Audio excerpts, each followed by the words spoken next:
할렐루야, 주님을 찬양합니다. 우리 주님의 은혜와 평강이 넘치기를 빕니다. 코로나 블루라고 이제 뭐 그런 말이 점점 많이 사용되는데, 우리는 그런데 기죽지 말고 부활의 복음을 믿는 하나님의 자녀들로서 이런 어두운 시기를 하나님의 생명으로 잘 헤쳐나갈 수 있게 되기를 바랍니다. 우리 교회 아기들 사진이 이렇게 올라와서 보니까 한 달 새 많이 컸더라고요.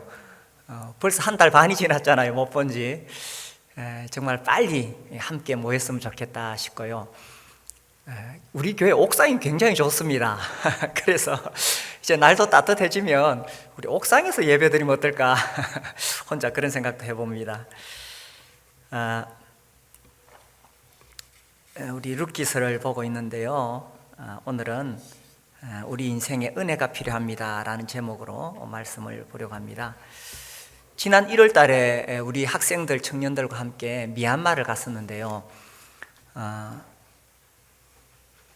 거기 가서 이런 이야기를 들었어요. 이제 그 도시 있는 지역 말고, 미얀마도 여러 소수민족들이 있거든요. 도시 지역 말고 우리는 이렇게 산 쪽으로, 북쪽으로 들어갔었는데, 거기는 남편과 아내가 나이 차가 굉장히 많이 납니다. 15살에서 20살 차이가 나요. 이게 이제 남자들이 어느 정도 자기가 일을 해서 아내를 데리고 와서 먹고 살 만큼 돼야 결혼을 할 수 있대요. 그러니까 이제 남자들의 나이는 많아지고, 또 여자들은 집에서 빨리 하나라도 일찍 시집 보내야 되잖아요. 입을 들려면. 그래서 그렇게 나이 차이가 난대요. 그때 통역했던 분이, 그 목사님이 저하고 동갑이에요. 그런데 아직 초등학교 안 들어간 자녀가 있다는 거예요. 그러니까 늦게 결혼하고 또 아이를 늦게 낳게 되고 그런가 봅니다. 오늘 이제 우리가 보아스와 룻이 만나는 장면을 보게 되는데, 사실 이 두 사람이 나이 차이가 많거든요. 이 8절에 보면은 보아스가 룻에게 이르되 내 딸아 이렇게 말합니다. 그러니까 나이 차가 굉장히 많이 나겠죠. 근데 이제 지금 우리 시대의 이런 시각으로 고대 시대 성경을 다 이해할 수가 없습니다. 그래서 우리가 지금의 시각이 아니라 고대 시대는 이랬겠구나, 이제 그런 눈을 가져야 이 성경이 이해가 됩니다. 이제 룻과 나오미가 베들레헴으로 돌아오게 되지요. 이 베들레헴을 떠났을 때 이게 폭삭 망하는 길이었습니다. 자기 자리를 잘 지켜야 돼요. 어렵고 힘들수록 자기 자리를 잘 지켜야 되는데, 어렵다고 힘들다고 자기 자리를 떠나버리면 이제 엘리멜렉처럼 이렇게 될 수 있죠. 그러나 1장 22절에서 이제 나오미가 돌아옵니다. 베들레헴 돌아와서 이제 뭔가 이 새로운 서막이 열릴 듯한 그런 느낌을 우리에게 주고 있죠. 2장에 보시면 나오미의 남편 엘리멜렉의 친족으로 유력한 자가 있으니 그의 이름은 보아스더라. 모압 여인 룻이 나오미에게 이르되 원하건대 내가 밭으로 가서 누구에게 은혜를 입으면 그를 따라서 이삭을 주겠나이다 하니, 나오미가 그에게 이르되 내 따라 갈지어다 하며. 이 고대 시대에 이스라엘에는 이제 추수를 하면은 가난한 사람들이 뒤따라가면서 이삭을 주울 수 있도록 그렇게 되었습니다. 그래서 이제 이 룻이 추수밭에 가서 이삭을 주우러 가는데, 3절 룻이 가서 베는 자를 따라 밭에서 이삭을 줍는데 뭐라고 되어 있습니까? 우연히 엘리멜렉의 친족 보아스에게 속한 밭에 이르렀더라. 이 참 성경에 우리는 지금 교리적으로 뭐 신구약의 흐름 속에서 교리적으로 뭔가를 이해하고 있기 때문에 이 우연이라는 단어가 참 안 어울리는 것 같죠. 아무튼 성경에는 이 우연이라는 단어가 뭐 여러 곳에 나옵니다만은 특별히 여기 룻기서에서 이 우연이는 진짜 우연이가 아닌 것 같아요. 그런데 왜 여기 우연이라고 표현했느냐? 이제 일어난 사건을 그대로 묘사하기 위해서 그래서 이제 우연이라는 단어를 쓴 겁니다. 그래서 이 룻과 보아스가 만난 것이 어떤 의도가 있었던 것도 아니고 룻이 무슨 계획을 세운 것도 아니었다는 이야기입니다. 룻이 무슨 계산을 한 것도 아니었다는 겁니다. 그런데 그야말로 룻이 우연히 이 보아스의 밭에 이르게 되었다는 거죠. 그런데 사실 여기서 이제 새로운 시작이 일어나는 겁니다. 새로운 시작. 그러니까 이 우연이가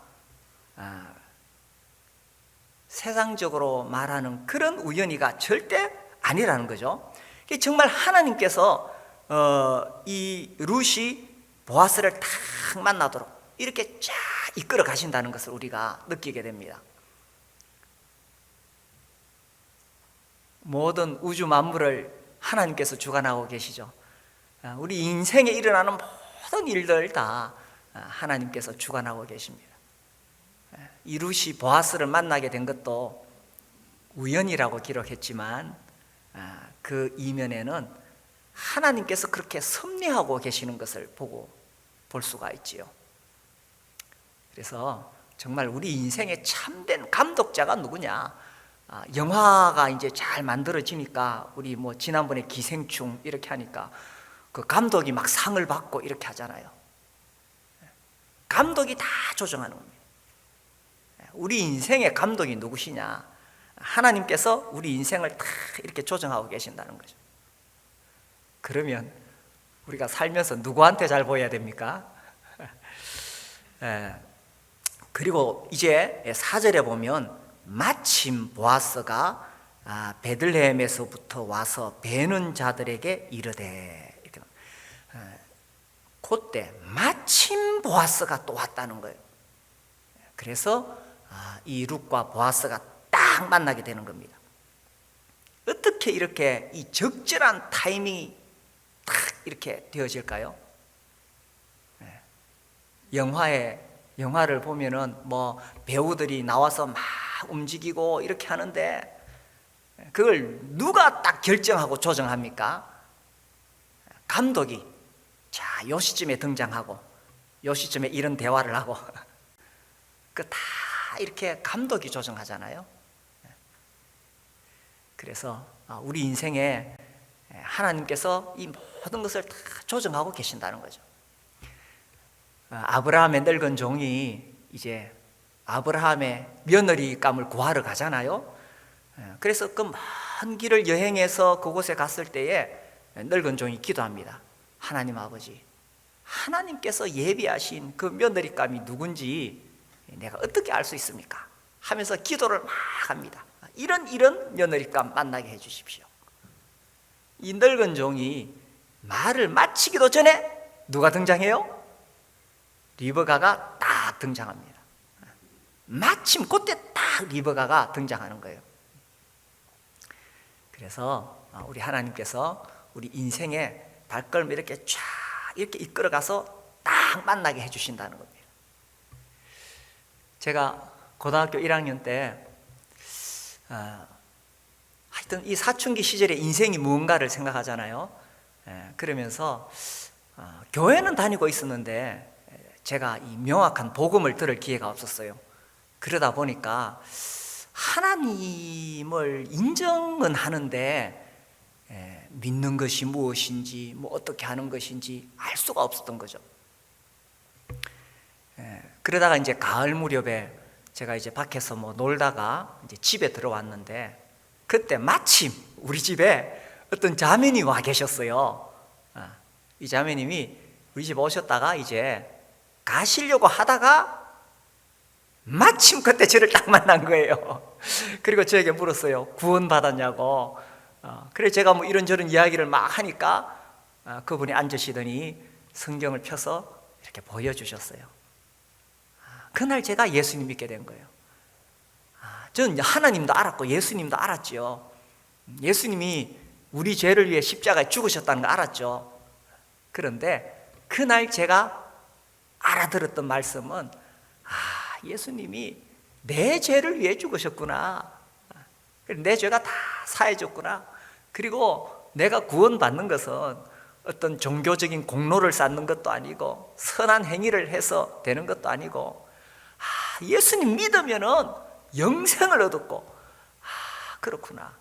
그날 제가 예수님 믿고 구원을 받게 된 거예요. 마침 그때 딱 만나게 된 거예요. 그게 그야말로 그냥 세상에서 말하는 그런 우연이었을까요?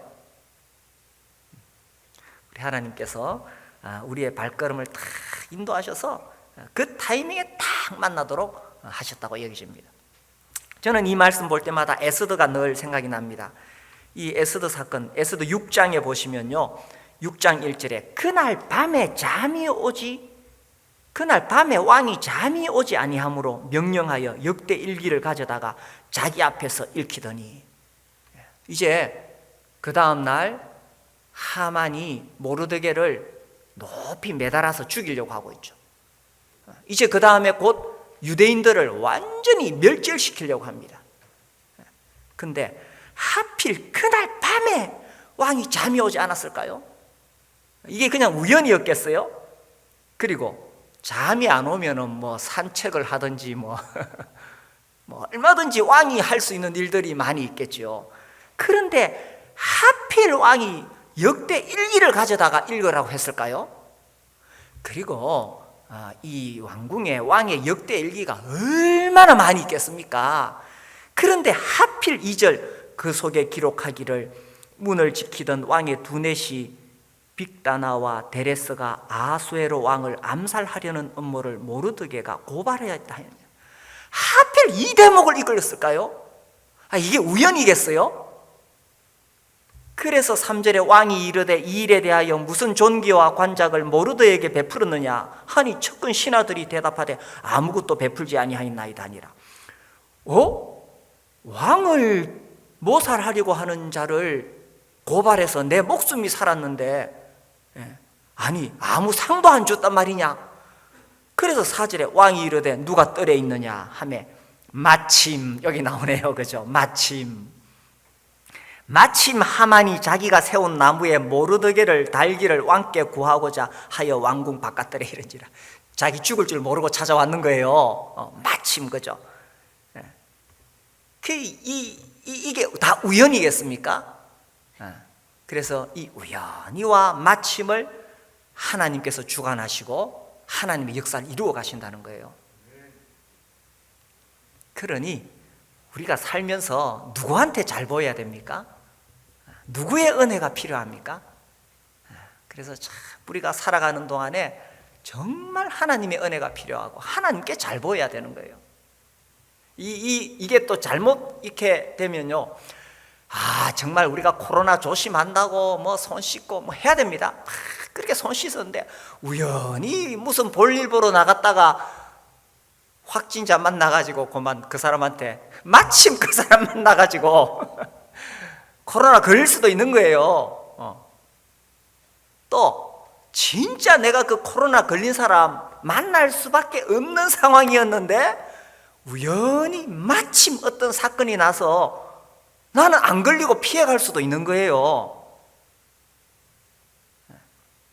그래서 우리 삶에 하나님의 은혜가 절대적으로 필요하다는 겁니다. 인생의 발걸음을 인도하시는 분이 하나님이시니까 예레미야 10장 말씀해 보시면요, 예레미야 10장 23절, 자, 찾으신 분은 같이 한번 읽어볼까요? 23절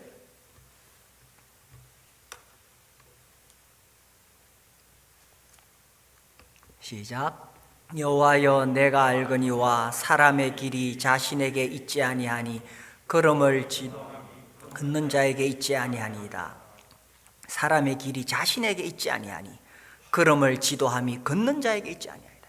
우리는 다 내 마음대로 걷고 내 의지대로 살아가는 것 같지만 물론 하나님께서 인간의 자유의지를 억압하거나 제한하지는 않습니다. 절대 하나님은 우리 자유의지를 존중하십니다. 그러나 우리가 내 인생에 뭐 내가 계획하고 내가 뭐 잘하면 될 줄 알지만 그게 아니라 하나님의 은혜가 절대적으로 필요하고 우리 하나님한테 잘 보여야 되는 거예요. 이 잘 보인다는 표현이 좀 너무 인간적인 것 같지만 우리가 하나님의 은혜가 절대적으로 필요하고 하나님께 잘 보이기 위해서 하나님 잘 섬겨야 되고 주님의 사랑하는 교회에서 우리가 정말 힘을 다해 봉사하고 하나님 말씀대로 살려고 애를 쓰고 기도하고 이게 당연한 거잖아요. 이 잠언 말씀에도 반복해서 이런 말씀이 나옵니다. 잠언 16장 9절에 보면은 사람이 마음으로 자기의 길을 계획할지라도 그의 걸음을 인도하시는 이는 여호와시니라. 잠언 20장 24절에도 사람의 걸음은 여호와로 말미암나니 사람이 어찌 자기의 길을 알 수 있으랴. 룻이 어찌 자기의 길을 알 수 있으랴. 룻은 그냥 이삭 주러 갔는데 하필 마침 그게 보아스의 밭에 이른 것은 하나님께서 그 발걸음을 인도하신 것이 아니겠어요? 그래서 우리가 살아가는 일상생활 속에서 우리는 수없이 우연히와 마침을 경험하게 됩니다. 그래 우리가 아침마다 집을 나서기 전 오늘 집을 나서기 전 기도했나요? 직장에 출근할 때 얼마나 많은 사고와 위험, 어려움이 있습니까? 그래서 우리가 주님께 기도하고 하루를 시작하고 또 직장생활하면서 사업하면서 교회생활하면서 우연히와 마침을 주관하시는 하나님, 정말 하나님의 은혜가 나에게 부어지기를 기도합니다. 그리고 또 우리가 하나님을 믿는다는 게 뭐겠어요? 우리는 하나님의 선하심을 믿습니다. 그 선하신 하나님께서 우연히와 마침을 통해서 나를 보호하시고 지키시고 함께 하시는 것을 믿는 것이 믿음이잖아요. 지금 코로나로 인해서 참 어려움을 겪고 있습니다. 다들 답답하고 정신적으로 우울함, 불안감도 있고 또 이 사업하시는 분들 참 어려움을 겪는 분들이 많이 계실 거예요. 그래서 이런 상황이지만 우연히와 마침을 주관하시는 하나님께서 내 인생을 딱 붙잡아 주시도록 우리가 그렇게 기도하고 그렇게 하루하루 살아가는 거죠. 이 하나님의 우리 발걸음을 인도하시는 하나님의 은혜가 우리 모두에게 넘치기를 빕니다. 자, 그래서 이제 이 룻이 마침 이 보아스의 밭에 이르게 되는데 이 2절에 보니까 룻이 이렇게 표현합니다. 내가 누구에게 은혜를 입으면,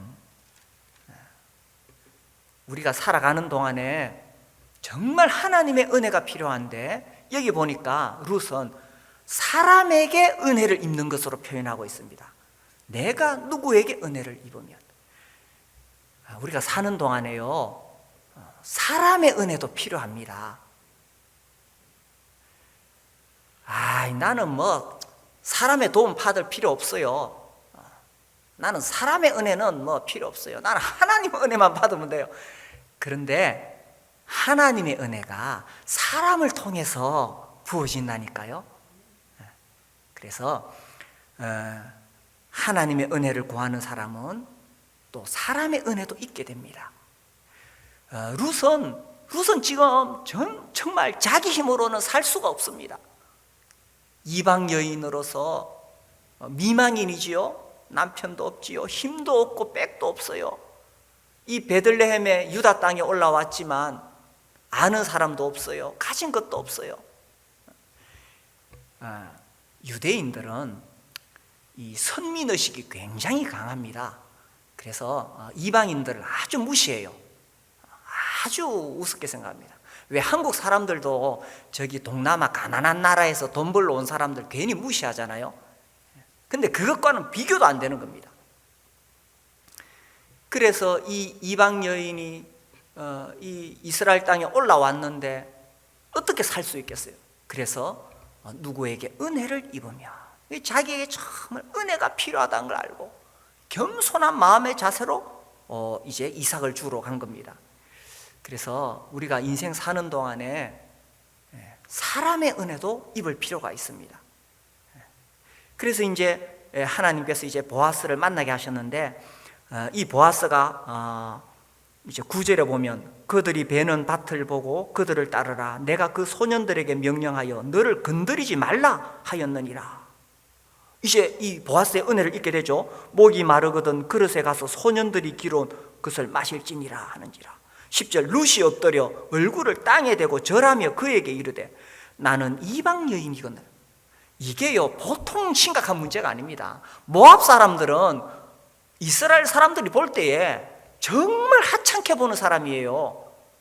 정말 하찮은 이방 여인이거늘 당신이 어찌하여 내게 무엇을요?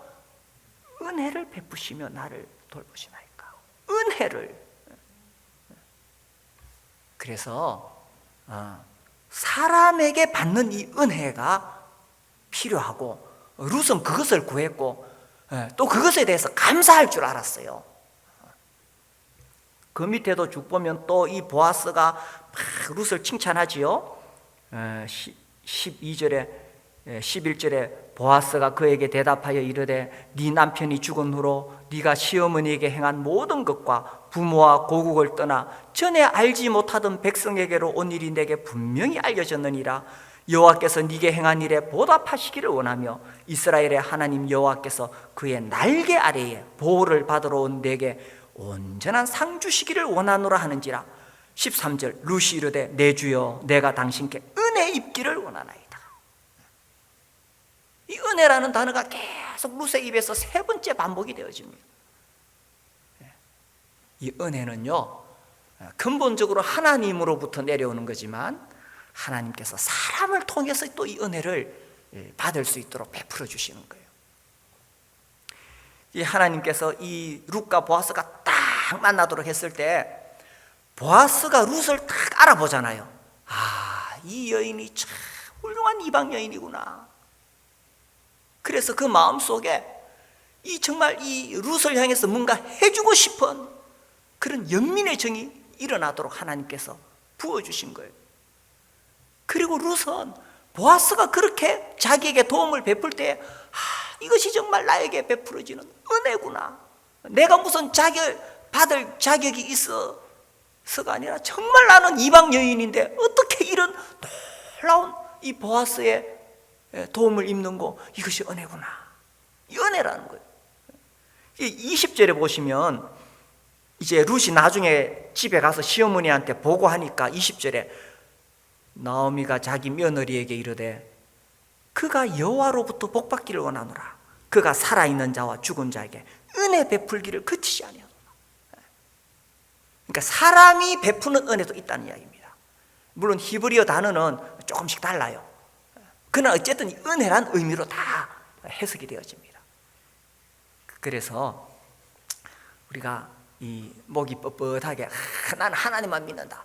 물론 그 하나님만 믿어야 되죠. 우리가 사람을 의지하라는 뜻이 절대로 아닙니다. 성경은 사람을 의지하지 말고 하나님을 의지하라고 계속 가르치고 있습니다. 그러나 우리가 항상 겸손한 자세로 정말 하나님의 은혜를 구하는 사람은 이게 벌써 부서지고 깨진 사람이라 잘난 척하지 않아요. 목이 뻣뻣하지 않아요. 그래서 하나님의 은혜를 입을 만한 그런 사람은 다른 사람이 봤을 때도 정말 저 사람에게 내가 뭔가 해주고 싶은 그 은혜의 마음이 부어지는 거예요. 그래서 어떻게 우리가 이 사람의 은혜를 입을 수 있느냐? 사람의 은혜를 입을 수 있느냐? 이 창세기에 보면 야곱의 이야기가 나오는데 이 창세기 32장에 보면은 이 야곱이 형을 만나는 이야기가 나옵니다. 제가 지금 이 말씀을, 이런 성경을 찾는 것은 나는 뭐 하나님 은혜만 필요하지 사람들은 뭐 필요 없어, 사람한테 무슨 은혜를 받아, 그런 것이 아니더라. 성경의 은혜라는 단어가 사람에게도 적용이 된다니까요. 그래서 이 야곱이 지금 형을 만나는데 얼마나 두렵습니까? 그 형의 장자권을 자기가 빼앗아가지고 아버지 축복을 다 가로챘으니까 이제 형 만나면 죽을 상황이 되는 거예요. 그때 이 그 5절에 보면은 32장 5절에 내가 소와 나귀와 양떼와 노비가 있으므로 사람을 보내어 내 주께 알리고 내 주께 은혜 받기를 원하나이다. 이 내 주 형이거든. 형님한테 은혜 받기를 원하나이다. 그러니까 은혜는 하나님께만 받는 게 아니고 사람에게도 받는 거예요. 내 혼자 막 뻣뻣하게 내 잘났다고 하면 안 된다는 거죠. 그리고 이제 그 우리 야곱 이야기 잘 알듯이 야뽕 나루터에서 이 야곱이 하나님하고 목숨 걸고 그렇게 씨름을 안 합니까? 하나님의 사자와 목숨을 걸고 씨름을 해요. 그리고 이제 이 33장에 가면은 이 8절에 보면 형님 만났을 때에 에스가 또 이르되 내가 만난 바 이 모든 때는 무슨 까닭이냐. 야곱이 이르되 내 주께 무엇을요? 은혜를 입으려 합니다. 이 하나님한테 바싹 깨진 사람 32장에서 야뽕나루에서 이 야곱은 하나님 앞에 완전히 박살이 났거든요. 환도뼈가 부러졌잖아요. 하나님 앞에 부서진 사람은 사람 앞에서도 숙일 줄 압니다.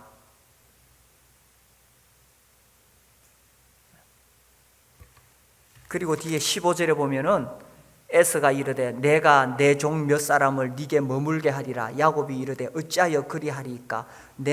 나로 내 주께 은혜를 얻게 하소서. 또 은혜라는 표현. 이게 뭐 사람한테 비굴해지라든지 뭐 하나님보다 사람을 더 믿으라든지 그런 뜻이 아닙니다. 정말 하나님 앞에 깨지고 부서진 사람, 하나님의 은혜를 입을 만한 사람은 사람의 은혜도 구하고 사람의 은혜도 입게 된다는 이야기죠. 그래서 막 목에 힘주고 뻣뻣하게 다니는 것이 아니라 또 막 특히 윗사람에게 치받고 올라가고 권위를 막 무시하고 이런 게 아니에요. 특히 하나님 은혜는 위로부터 내려지기 때문에 정말 이 권위를 존중해야 됩니다. 직장에서 그 하나님 은혜가 권위로는 직장에서도 그렇고 그죠. 가정에서도 부모님의 권위, 부모님의 권위를 존중하는 자녀들이 하나님 은혜를 입는 거예요.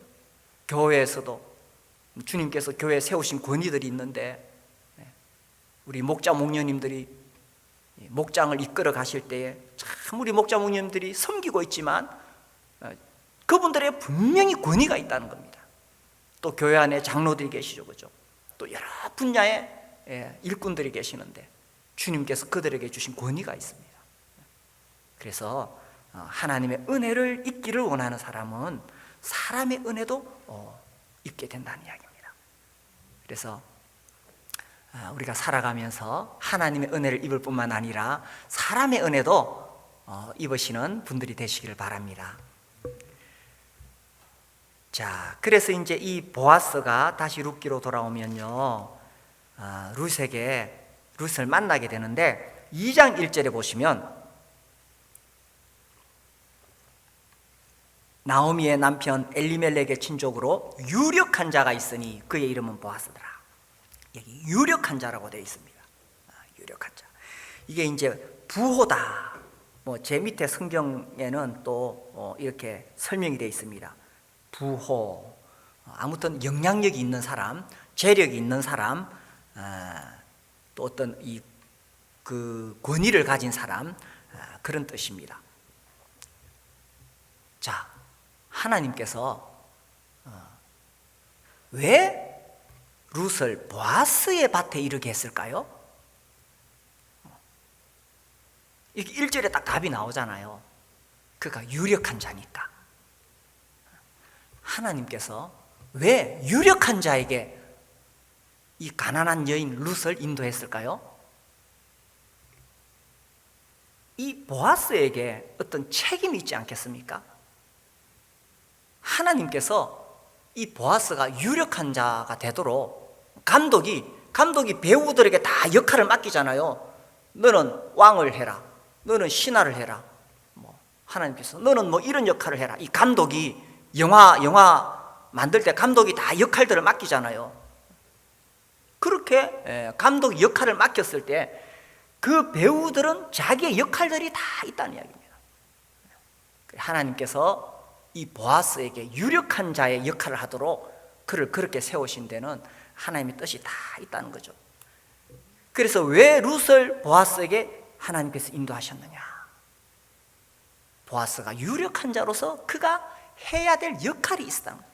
이 가난한 여인을 돌봐야 된다는 겁니다. 오프라 윈프리 이야기는 제가 몇 번 말씀드렸죠. 아주 유명한 미국의 방송인입니다. 그가 어렸을 때 많은 그 시련을 당했죠. 그런 시련을 잘 이겨내고 나중에 이제 많은 사람들에게 희망을 심어주는 그런 사람이 되었습니다. 그 사람이 했던 유명한 사명에 관한 이야기 있죠. 이런 것이 사명이다 라고 이야기했을 때 첫 번째로 한 이야기가 이겁니다. 남보다 많이 가진 것은 축복이 아니라 사명이다. 저는 갈수록 참 명언이다 이런 생각이 듭니다. 우리가 예수 믿고 복 받아가지고 자식도 잘 되고 사업도 잘 되고 내가 예수 믿고 복 받았다.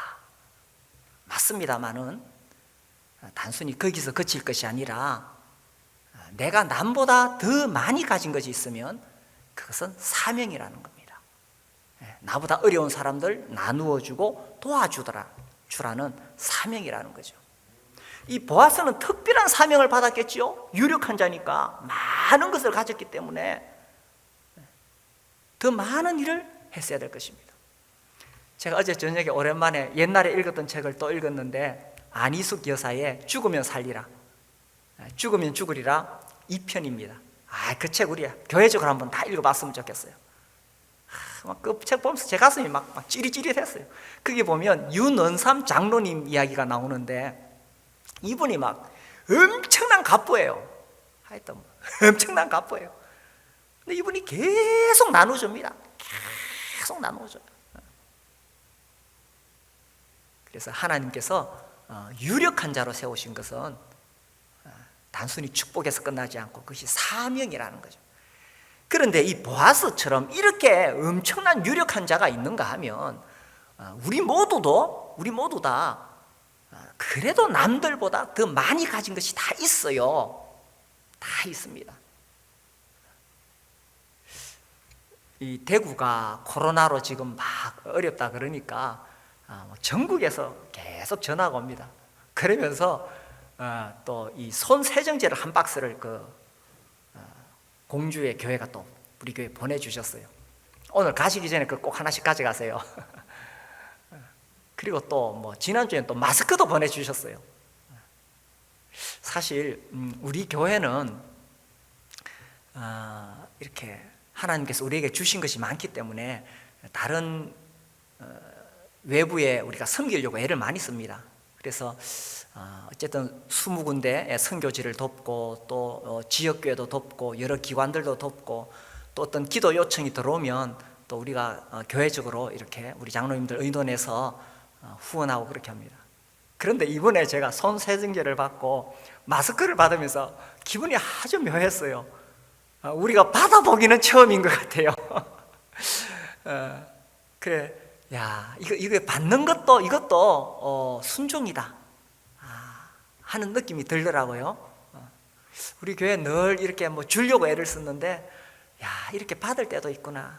참 이것도 감사한 일이구나. 그리고 우리가 더 많이 베풀어야 되겠구나. 이런 생각을 하게 됩니다. 그래서 우리가 남들보다 많이 가진 것, 교회적으로나 또 목장에서나 개인적으로나 하나님께서 왜 우리에게 주셨느냐 하는 거죠. 이 보아스는요, 이 2장을 읽어보면 진짜 젠틀맨입니다. 그래서 이 보아스가 어떻게 룻을 도우느냐 하면은 딱 이렇게 보죠, 그죠? 이게 보아스는 딱 주위를 살피면서 자기가 뭔가 도와줘야 될 대상이 있는가 없는가 딱 보고 있다가 도움이 필요한 사람을 딱 보면은 기회를 놓치지 않고 바로 도와줬다는 이야기입니다. 어떻게 도와줬느냐? 아까 쭉 빠르게 제가 읽었습니다만은 이 9절에 보면은 일단 보호해 줍니다. 소년들이 건드리지 못하도록. 이 젊은 미망인 여인이 왔는데 남자들이 가만히 두겠어요? 괜히 찝쩍거리고 이렇게 하겠죠. 보아스가 딱 명령을 내립니다. 신변의 안전을 보호해주고, 그 다음에 거기 와가지고 일을 하는 동안에 그 더울 때 일할 때 얼마나 목이 마르겠어요. 물 마시라고 딱 이렇게 실제적인 도움을 줍니다. 그리고 이제 여기 12절에 보면은 참 따뜻한 위로의 말을 전하죠. 13절에 그 루시 말하기를 나는 당신의 하녀 중에 하나와도 같지 못하오나 당신이 이 하녀를 위로하시고 마음을 기쁘게 하는 말씀을 하셨나이다. 위로하시고 마음을 기쁘게 하는 말씀. 이방 여인, 모압 여인 루시, 그 하나님 선민이라고 자부심이 강한 땅에 올라왔을 때 어떤 모욕을 당할지요, 어떤 수치를 당할지요, 남편 없는 여인, 연약한 여인 어떤 수치를 당할지요.